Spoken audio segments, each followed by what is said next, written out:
ሎጋሪዝሚክ ኢኩዌሽን እንመለከታለን። ባለፈው ሴሽናችን ላይ ሎጋሪዝም ኢንቮልቭድ ዊዝ ኤክስፖኔንሻል ወይም ኤክስፖኔንሻል ኢንቮልቭድ ዊዝ ሎጋሪዝም ጥያቄ እንዴት እንደሚሰራ ተመልክተን ነበረ። አሁን ደግሞ ሎጋሪዝሚክ ኢኩዌሽን እንመለከታለን። ስለዚህ ሎጋሪዝሚክ ኢኩዌሽን በሚሰራበት ሰዓት ላይ የራሱ የሆኑ የምንከተላቸው ስቴፖች አሉ። እነዛን ስቴፖች ተከትለን ነው የምንሰራው። ስለዚህ በዋነኛነት ሎጋሪዝሚክ ኢኩዌሽንን በምንሰራበት ሰዓት ላይ አራት መሰረታዊ ስቴፖች እንከተላለን። መጀመሪያ የኢኩዌሽኑ ወይም የሎጋሪዝሙ ዶሜን ወይም ዩኒቨርሱ ስቴት እናደርጋለን። ሁለተኛ ኮሌክት ዘ ሎጋሪዝም ተርም ኦን ዋን ሳይድ ኦፍ ዘ ኢኩዌሽን፣ ያ ማለት የሎጋሪዝሙን ተርም ወደ አንድ ሳይድ ኦፍ ኢኩዌሽን የምናደርጋለን፣ ኮሌክት እናደርገዋለን፣ እንሰበስበዋለን ማለት ነው። ሶስተኛው ስቴፕ ምንድን የሚሆነው ራይት ዘ ኢኩዌሽን ኢን ዘ ኤክስፖኔንሻል ፎርም። ስለዚህ የሎጋሪዝሙን ኢኩዌሽን ወደ አንድ ሳይድ ኮሌክት ካደረግን በኋላ በአንድ ሳይድ ብቻ ሎጋሪዝም በዛኛው ሳይድ ደግሞ ቁጥር ብቻ ካደረግን በኋላ ሲምፕሊ ሶስተኛ ስቴፕ ላይ የምናደርገዋለን ሎጋሪዝሙ ኢኩዌሽኑን ወደ ኤክስፖኔንሻል ፎርም ኮንቨርት እናደርገዋለን፣ እንቀይረዋለን ማለት ነው። ከዛ በኋላ የምናደርጋለን ወደ ኤክስፖኔንሻል ፎርም ከቀየረውን በኋላ ለቫሪያብሉ ለተጠየቅነው ቫሪያብል መልስ ሶልቭ ማድረግ እንጀምራለን ማለት ነው። ሶ እያንዳንዱን ስቴፕ ባይ ስቴፕ እናያለን ማለት ነው። ጥያቄው ምንድነው? ሎጋሪዝም ኦፍ ኤክስ ቱ ዘ ቤዝ 10 ሲካፈል ሎጋሪዝም ኦፍ 5x ማይነስ 3 ቱ ዘ ቤዝ 10 እኩል ይሆናል አንድ ነው። ስለዚህ አሁን ይሄ ጥያቄ ሎጋሪዝሚክ ኢኩዌሽን መሆኑን በምናውቃለን። ያው የትኛውም ነገር ኢኩዌሽን ከተባለ በእኩል ይሆናል ምልክት ነው የሚሰጠው። ኢኩዌሽን የሚለው ቃል ሪፈር የሚያደርገው የእኩል ይሆናል ምልክትን ስለሆነ ማለት ነው።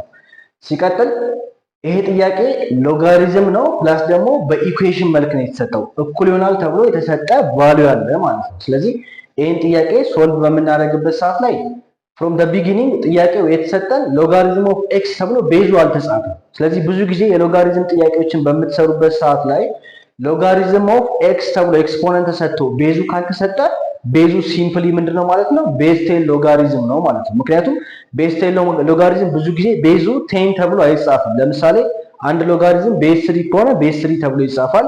ቤዝ 8 ከሆነ ቤዝ 8 ተብሎ ይጻፋል። ቤዝ 6 ከሆነ ቤዝ 6 ተብሎ ይጻፋል።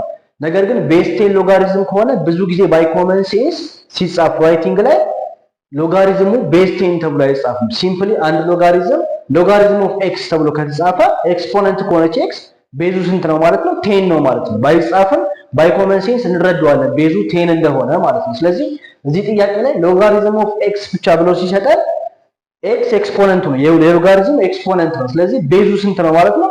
ቤዝ 10 ሎጋሪዝም መሆኑን ኢምፕላይ እያደረገ ወይም ደግሞ እያመለከተን ነው ማለት ነው። ስለዚህ መጀመሪያም እንደምናደርገው የሁለቱም ጥያቄ የዚህ ጥያቄ የሁለቱም ሎግ የዚህ የአፐር ኬዙም የሎወር ኬዙም ወይም ደግሞ ከላይ ያለውም ከታች ያለውም የሁለቱም ቤዛቸው 10 ነው። ስለዚህ መጀመሪያም እንደምናደርገው ስቴት ዘ ዩኒቨርስ ኦር ዘ ዶሜን፣ ያ ማለት ለሎጋሪዝሙ የመስሪያ ክልል ወይም ደግሞ ዶሜን ሎጋሪዝሙን የምንሰራበት መስሪያ ክልል ያስፈልገናል፣ ዶሜን ያስፈልገናል። ፋይናሊ ሶሉሽን ሴቱን በምናስቀምጥበት ሰዓት ላይ with respect to this domain ነው መልሱን ሪፈር የምናደርገው ማለት ነው። ስለዚህ ዶሜኑን ስቴት በምናደርግበት ሰዓት ላይ ሁለት ሊኒየር ኢኩዌሽኖች አሉ በዚህ ሎጋሪዝም ውስጥ። አንደኛው ኤክስ ነው ፓወሩ 1 ነው። ሌላኛው ደግሞ 5x - 3 ይሄም ሊኒየር ኢኩዌሽን ነው። ይሄም ሊኒየር ኢኩዌሽን ነው። ይሄም ሊኒየር ኢኩዌሽን ነው። ሊኒየር ኢኩዌሽን መሆኑን በምናውቃለን ፓወሩ ስንት ነው? የቫሪያብሉ ፓወር 1 ነው። ስለዚህ ይሄ ሊኒየር ኢኩዌሽን ነው፣ ይሄ ሊኒየር ኢኩዌሽን ነው። ስለዚህ ለሁለቱ ሊኒየር ኢኩዌሽኖች ምን እንፈልጋለን ማለት ነው? ዶሜን እንፈልጋለን ማለት ነው። ያ ማለት ምን እናደርጋለን? የትኛውም ሎጋሪዝም ላይ ስለ ሎጋሪዝም ዲስከስ እናደርግ መጀመሪያ ላይ ትዝ ካላችሁ ሎጋሪዝም ኦፍ ለምሳሌ a to the base b ከተሰጠ እኩል ይሆናል c ከተባለ a ምን መሆን አለበት ማለት ነው? a must be greater than 0 መሆን አለበት። at the same time ደግሞ a which is different from 1 መሆን አለበት ማለት ነው። ግልጽ ነው? ያ ማለት የሎጋሪዝሙ ኤክስፖነንት a ከማን መብለጥ አለበት? ከዜሮ መብለጥ አለበት። ሁለተኛ ደግሞ የሎጋሪዝሙ ቤዝ b አንደኛ ከዜሮ መብለጥ አለበት። ሁለተኛ ደግሞ b ከምን መለየት አለበት? ዲፈረንት ፍሮም 1 መሆን አለበት ብለናል በዴፊኒሽኑ። ያ ማለት ሎጋሪዝምን ዲፋይን ስናደርግ አንድ ሎጋሪዝም ኦፍ a to base b equal to c ተብሎ ከተሰጠን የሎጋሪዝሙ ይሄ ከላይ ያለው ኤክስፖነንቱ መስት ቢ ግሬተር ዛን 0 ነው ብለናል። ሁለተኛ ደግሞ የሎጋሪዝሙ ቤዝ ቢ አንደኛ ከዜሮ መብለጥ አለበት፣ ሁለተኛ አንድ መሆን አይችልም which is different from 1። ስለዚህ ይሄንን ፉልፊልመንት የሚያሟላ ከሆነ ሎጋሪዝሙ በዚህ መልክ ስቴት መደረግ ይችላል ማለት ነው። ልክ እንደዛ ሁሉ የዚህን ሎጋሪዝም ዶሜን ስቴት ስናደርግ የሎጋሪዝሙን ኤክስፖነንቶች ግሬተር ዛን 0 አድርገን ነው የምናስቀምጠው ማለት ነው። ያ ማለት 5x - 3 ግሬተር ዛን 0 እናደርጋለን ኤንድ x ግሬተር ዛን 0 እናደርጋለን ማለት ነው። ስለዚህ 5x - 3 ግሬተር ዛን 0 ስንሰራ ምን እንደምናደርገው 3ን እቺ የግሬተር ዛን ምልክቷን ስናሻግራት ፖዚቲቭ 3 ትሆናለች። ስለዚህ x ለማግኘት ኦቨር 5 ስናደርግ 5 በ5 ይጣፋል x ግሬተር ዛን 3 ኦቨር 5 ማለት ነው። 3 ኦቨር 5 ማለት 0.6 ማለት ነው በሌላ ቋንቋ። ኦኬ ስለዚህ ይሄኛው ኦልሬዲ x ግሬተር ዛን 0 ነው የሚለው። ስለዚህ ምን እንደምናደርገው የቁጥር መስመር ወይም ደግሞ የቁጥር መስመር እናሰምርና ሎኬት እናደርጋለን እናስቀምጠዋለን። ያ ማለት ለምሳሌ የቁጥር መስመር አስምረን ይሄ 0 ነው፣ ከዜሮ በስተግራ የሚገኙ ቁጥሮች እንዳለ ኔጌቲቭ ቁጥሮች ናቸው፣ ከዜሮ በስተቀኝ የሚገኙ ቁጥሮች እንዳለ ፖዚቲቭ ቁጥሮች ናቸው። ስለዚህ 0 እዚህ ጋር ከሆነ እዚህ ጋር 1 ቢኖረን 3/5 ማለት 0.6 ማለት በ0 እና በ1 መካከል የሚገኝ ቁጥር ነው። ስለዚህ የመጀመሪያው x ግሬተር ዛን 0 ማለት ምን ማለት ነው? የኤክስ ዋጋ ከዜሮ ይበልጣል ማለት ነው። የትኛውም የኤክስ ዋጋ ከስንት ይበልጣል? ከዜሮ ይበልጣል። ያ ማለት ከዚህ ጀምሮ ወደዚህ ያለውን ቫልዩ ጠቅላላ ያጠቃልላል ማለት ነው። ያ ማለት ከዜሮ ጀምሮ እስከ ፖዚቲቭ ኢንፊኒቲ ያለውን ዋጋ ያጠቃልላል ማለት ነው። ሁለተኛ ኤክስ ግሬተር ዛን 3/5 ማለት ነው ማለት ነው። ኤክስ ግሬተር ዛን 3/5 ማለት የኤክስ ዋጋ ከማን ይበልጣል ማለት ነው? ከ3/5 ወይም ከ0.6 ይበልጣል ማለት ነው። ያ ማለት ኤክስ የተባለ ቫልዩ ጠቅላላ ከማን ይበልጣል? ከ0.6 ጀምሮ ከዚህ ጀምሮ ወደዚህ ያለውን ጠቅላላ ዋጋ ያጠቃልላል የኤክስ ዋጋ ማለት ነው። ስለዚህ ምን እንደምናደርገው አሁን ሁለት ስለሆነ ምን እንደምናደርገው የሁለቱን ኢንተርሴክሽን ነው የምንፈልገው። ስለዚህ ዩኒቨርሱ ምን ይሆናል ማለት ነው? ኤክስ ግሬተር ዛን 3/5 ኢንተርሴክሽን ዊዝ ኤክስ ግሬተር ዛን 0 ይሆናል ማለት ነው። ኢንተርሴክሽን ማለት የጋራ ማለት ነው። የሁለቱም የጋራ ሊሆን የሚችለው ማን ነው? ከኤክስ ግሬተር ዛን 3/5 እና ከኤክስ ግሬተር ዛን 0 የሁለቱም የጋራ የሚሆነው ማን ነው ማለት ነው? ኤክስ ግሬተር ዛን 3/5 ነው ማለት ነው። ምክንያቱ ምንድነው? ምክንያቱ ኤክስ ግሬተር ዛን 0 ከዜሮ ጀምሮ ወደዚህ ያለውን ቫልዩ ነው የሚያጠቃልለው። ኤክስ ግሬተር ዛን 3/5 ደግሞ ከ3/5 ጀምሮ ወደዚህ ያለውን ነው የሚያጠቃልለው። ስለዚህ ኤክስ ግሬተር ዛን 3/5 በማን ውስጥ ይጠቃልላል ማለት ነው? በኤክስ ግሬተር ዛን 0 ውስጥ ይጠቃልላል ማለት ነው። ስለዚህ የሁለቱ የጋራ የኤክስ ግሬተር ዛን 3/5 እና የኤክስ ግሬተር ዛን 0 የጋራ ማን ይሆናል? ኤክስ ግሬተር ዛን 3/5 ይሆናል ማለት ነው። ስለዚህ የዚህ ጥያቄ ዶሜናችን ማን ይሆናል ማለት ነው? ኤክስ ግሬተር ዛን 3/5 ይሆናል ማለት ነው። ስለዚህ የመጀመሪያውን ስቴፕ ጨረስን። ሁለተኛው ስቴፕ ምንድነው? ኮሌክት ዘ ሎጋሪዝም ተርም ኦን ዋን ሳይድ ኦፍ ዘ ኢኩዌሽን። የሎጋሪዝሙን ተርም ወደ አንድ ሳይድ ኦፍ ኢኩዌሽን እናመጣዋለን። እንዴት ነው የምናመጣው? እስቲ እንይ።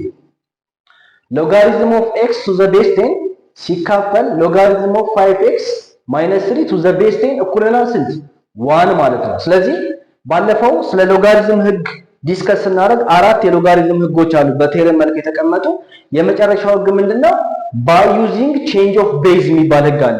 ቼንጅ ኦፍ ቤዝ የሚባል የሎጋሪዝም ህግ አለ። ያ ማለት ሎጋሪዝም ኦፍ ኤም ቱ ቤዝ ቢ ሲካፈል ሎጋሪዝም ኦፍ ኤ ቱ ቤዝ ቢ ሁለቱም ተመሳሳይ ቤዝ ካላቸውና በዲቪዥን መልክ ከተቀመጡ ምን እናደርጋለን? ይሄኛውን ቢ የተባለውን ቤዝ እናጠፋና ሎጋሪዝም ኦፍ ኤም ቱ ቤዝ ኤ ማድረግ እንችላለን ማለት ነው። ወይም ደግሞ ሎጋሪዝም ኦፍ ኤም ቱ ቤዝ ኤ ሶልቭ መደረግ የማይችል ከሆነ የጋራ ዩኒክ የሆነ ባህሪ ከሌለው ምን እናደርጋለን? አዳዲስ ቤዝ ለኤምም ለኤን ሰጥተን በቼንጅ ኦፍ ቤዝ ቤዙን ቼንጅ አድርገነው መስራት እንደምንችል ባለፈው ህጉ ላይ ተመልክተናል ማለት ነው። ስለዚህ ይሄንን ህግ ተጠቅመን ወይም ደግሞ ቼንጅ ኦፍ ቤዝ የተባለውን የሎጋሪዝም ህግ ተጠቅመን ይሄን ጥያቄ ኮምፕረስ እናደርገዋለን ማለት ነው። ስለዚህ ምን ይሆናል? የሁለቱም ቤዛቸው 10 ስለሆነ ምን እናደርጋለን? ሁለቱም ተመሳሳይ ቤዝ ቴኑን እናጠፋና ምን እናደርጋለን? ሎጋሪዝም ኦፍ ኤክስ ቱ ዘ ቤዝ 5x - 3 እኩል ይሆናል 1 ሆነ ማለት ነው። ስለዚህ ወደዚህ ኮምፕረስ አደረግነው ማለት ወደዚህ ኮምፕረስ ካደረግነው በኋላ ምን እንደምናደርገው ስቴፕ 3 ወይም ደግሞ ሶስተኛው ስቴፓችን ምንድነው ማለት ነው?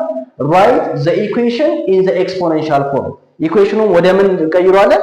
ወደ ኤክስፖኔንሻል ፎርም እንቀይረዋለን ማለት ነው። ስለዚህ ይሄንን ኢኩዌሽን ወደ ኤክስፖኔንሻል ፎርም እንዴት አድርገን እንደምንቀይረው ሎጋሪዝም ኦፍ ኤም ቱ ቤዝ ኤ እኩል ይሆናል ሲ ከተሰጠን ወደ ኤክስፖኔንሻል ፎርም ሲቀየር ምን እንደሚሆነው?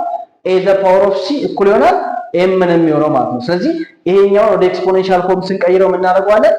5x - 3 the power of 1 እኩል ይሆናል x አድርገን እናስቀምጣለን ማለት ነው። ስለዚህ 5x - 3 the power of 1 ማለት ስንት ነው?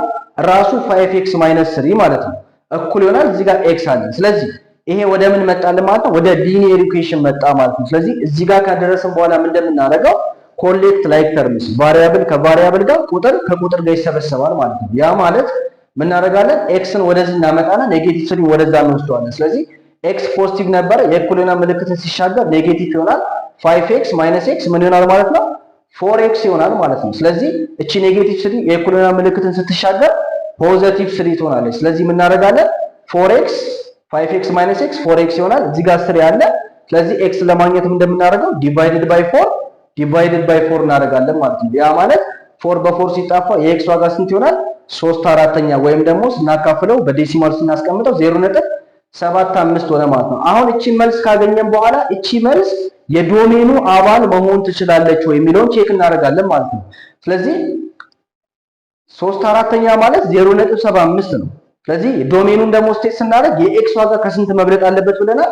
ከ3/5 ወይም ከ0.6 መብለጥ አለበት ብለናል። ስለዚህ 0.75 ወይም 0.75 ከ0.6 ይበልጣል። ያ ማለት 0.6 ይሄ ከሆነ 3/5 ከሆነ 0.75 ወይም ደግሞ 3/4 እዚህ አካባቢ ነው የሚገኘው።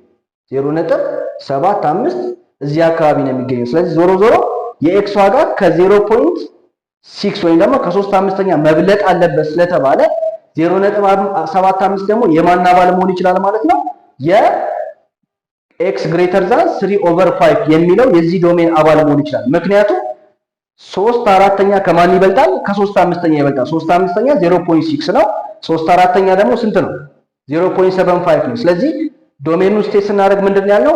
ኤክስ ከማን መብለጥ አለበት? ከ3/5 ወይም ከ0.6 መብለጥ አለበት ስላለ 0.75 ደግሞ ከማን ይበልጣል? ከ3/5 ወይም ከ0.6 ስለሚበልጥ 0.75 ወይም 3/4 የዚህ ጥያቄ ፋይናል አንሰር መሆን ይችላል ማለት ነው። ስለዚህ ዘ ፋይናል ሶሉሽን ሴት ኢዝ ኤክስ እኩል ይሆናል ስንት ይሆናል ማለት ነው? 3/4 ይሆናል ማለት ነው። ስለዚህ የሎጋሪዝም ኢኩዌሽን ጥያቄዎችን በምንሰራበት ሰዓት ላይ እነኚህን 4 ስቴፖች ተከትለን ነው የምንሰራው ማለት ነው። የመጀመሪያው ስቴፕ ምንድነው? የሎጋሪዝሙን ዶሜን ስቴት እናደርጋለን። የሎጋሪዝሙን ዶሜን ስቴት ስናደርግ የኤክስፖነንቱን ማለት ነው። ስለዚህ ኤክስፖነንቱ ላይ የሚሰጠን ኳድራቲክ ኢኩዌሽን ሊሆን ይችላል ኦር ሊኒየር ኢኩዌሽን ሊሆን ይችላል። ስለዚህ የሁለቱን ዶሜን እናደርጋለን እናወጣለን። ዶሜኑን ካወጣን በኋላ የሁለቱን ኢንተርሴክሽን ነው የምንፈልገው የጋራቸውን ማለት ነው። የጋራቸውን ካወጣን በኋላ ምን እናደርጋለን? ኮሌክት ዘ ሎጋሪዝም ተርም ኦን ዋን ሳይድ ኦፍ ዘ ኢኩዌሽን። የሎጋሪዝሙን ተርም በአንደኛው ሳይድ ኦፍ ኢኩዌሽን እናመጣለን። በአንደኛው ሳይድ ቁጥር ብቻ እናደርገዋለን ጀስት ላይክ ዲስ ማለት ነው። እንዲህ ካደረግን በኋላ ምን እናደርጋለን? ህጎቹን ተጠቅመን ኮምፕረስ ካደረግነው በኋላ ወደዚህ ሲምፕሊፊኬሽን ፎርም ከቀየርነው በኋላ ምን እናደርጋለን? ራይት ዘ ኢኩዌሽን ኢን ዘ ኤክስፖኔንሻል ፎርም። ስለዚህ ወደ ኤክስፖኔንሻል ፎርም እንቀይረውና ሎጋሪዝሙን ሲምፕሊ ለቫሪያብሉ ሶልቭ ማድረግ እንችላለን ማለት ነው። ስለዚህ ይሄን ስቴፕ ተከትለን የሎጋሪዝም ጥያቄዎችን መስራት እንችላለን ማለት ነው። ስለዚህ በሚቀጥለው ሴሽናችን ላይ ደግሞ ሎጋሪዝም ኢንቮልቭድ ዊዝ ኳድራቲክ ኢኩዌሽን፣ ኳድራቲክ ኢኩዌሽንን ያካተተ ሎጋሪዝም እንዴት እንሰራለን፣ እንዲሁም ደግሞ ሎጋሪዝም እንዴት ኮምፓውንድ ኢንተረስትን ካልኩሌት ሊያደርግልን ይችላል የሚለውን ጥያቄ በሚቀጥለው ሴሽናችን ላይ እንመለሳለን። ለዛሬ እናመሰግናለን።